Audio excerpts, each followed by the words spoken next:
এক তরুণ ইট পাথর বহন করার সময় হঠাৎ করে একটি সোনালী পাথর কুড়িয়ে পায়। অপ্রত্যাশিতভাবে সেই সোনার পাথরটি দুটি আলোর রশ্মিতে পরিণত হয়ে সরাসরি তার চোখে ঢুকে যায়। পরের মুহূর্তেই সে পৃথিবীর সবকিছু শনাক্ত করার এক অদ্ভুত ক্ষমতা লাভ করে। তার চোখের সামনে থাকা প্রতিটি জিনিসের মূল্য এখন এক নজরেই পরিষ্কার দেখা যায়। ঠিক তখনই সে আনন্দের সঙ্গে আবিষ্কার করে ঘাসের ভেতরে লুকিয়ে আছে বজ্রাঘাতে পোড়া এক টুকরো খেজুর গাছের শিকড়, যার মূল্য লাখেরও বেশি। সে সঙ্গে সঙ্গে দৌড়ে গিয়ে সেটি হাতে তুলে নেয়। এই ক্ষমতা পাওয়ার পর থেকে আর তাকে ঠিকাদারের মুখের দিকে তাকিয়ে থাকতে হয় না। সে তখনই চাকরি ছেড়ে দিয়ে প্রাচীন জিনিসের বাজারে যায় বজ্রাঘাতে পোড়া কাঠটি বিক্রি করার জন্য। পথে সে এক ফুটপাতে বসা দোকানির সামনে এসে পড়ে। অবচেতনে সে তার অনুসন্ধানী চোখ সক্রিয় করে। ফলাফল হিসেবে সে সত্যিই একটি দামি বস্তু খুঁজে পায়, কিন্তু সে ইচ্ছাকৃতভাবে পাশে রাখা একটি সাধারণ চীনামাটির বাটি তুলে ধরে দাম জিজ্ঞেস করে। দোকানি সুযোগ বুঝে ৫,০০০ দাম হাঁকে। তরুণটি তখন চলে যাওয়ার ভান করে। দোকানি তাড়াতাড়ি তাকে ডেকে নেয়। এই সুযোগে তরুণটি নীল সাদা চীনামাটির জারের দাম জানতে চায়।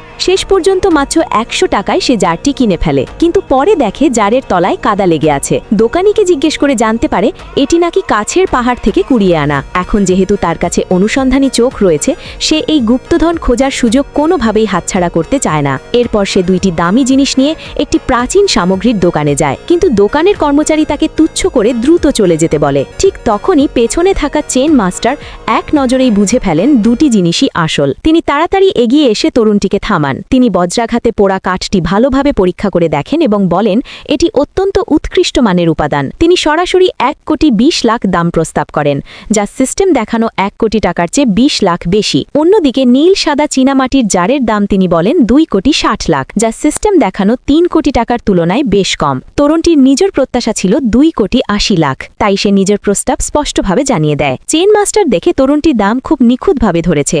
তিনি অনুমান করেন এই তরুণ নিশ্চয়ই একজন অভিজ্ঞ লোক। ফলে তিনি সঙ্গে সঙ্গেই রাজি হয়ে মোট ৪ কোটি টাকা তার অ্যাকাউন্টে ট্রান্সফার করে দেন এবং তাকে বলেন ভবিষ্যতে কোনো দামি জিনিস পেলে যেন সবার আগে তার কাছেই নিয়ে আসে। এরপর তরুণটি পিঠে ঝুড়ি বেঁধে পাহাড়ে উঠে গুপ্তধন অনুসন্ধান শুরু করে। সবুজ কাদা, মূল্য শূন্য।